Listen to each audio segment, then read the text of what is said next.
আসসালামু আলাইকুম। তো আমি সেই রফিকুল। আমার গান অনেকে আপনারা দেখেছেন বা শুনেছেন। তো আজকে একটা গান বলবো। গানটা আমি নিজে লিখেছি। গানটা হচ্ছে ধান দিয়ে গানটা লেখা। ধান থেকেই চারা হয়, চারা থেকেই ধান, আবার সেই ধান থেকেই চাল, আর সেই চাল দিয়েই ভাত হয়, আর সেই ভাত খেয়েই আমরা সবাই বেঁচে থাকি। তো আজকে সেই ধান দিয়ে গানটা বলবো। তো আমি এখন ধান খেত নিরাচ্ছি আর কি। তা আপনারা শোনেন গানটা। ধান থেকে হয় চারাই, আবার চারা থেকে ধান, ধান থেকে হয় চারাই, আবার চারা থেকে ধান, সেই ধান থেকে হয় চাল, সেই চাল দিয়ে মোরা ভাতেরে দেখাই বাঁচে মোদের প্রাণ, বাঁচে মোদের প্রাণ।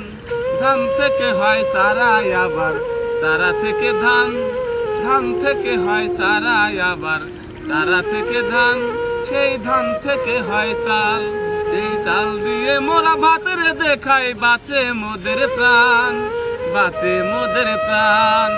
ধান থেকে হয় চারাই, আবার চারা থেকে ধান, সেই ধান থেকে হয় চাল। আল্লাহ তোমার আজব নীলা বোঝা বড় দায়, মানুষ রূপে জন্ম দিলা আমরা অসহায়। আল্লাহ তোমার আজব নীলা বোঝা বড় দায়, মানুষ রূপে জন্ম দিলা আমরা অসহায়। তুমি বাঁচাও তুমি মারো তুমি তো মহান, আল্লাহ তুমি তো মহান।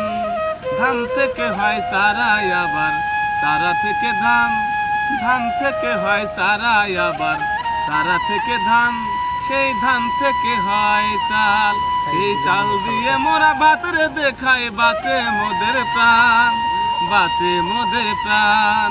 ধান থেকে হয় চারাই, আবার চারা থেকে ধান, সেই ধান থেকে হয় চাল।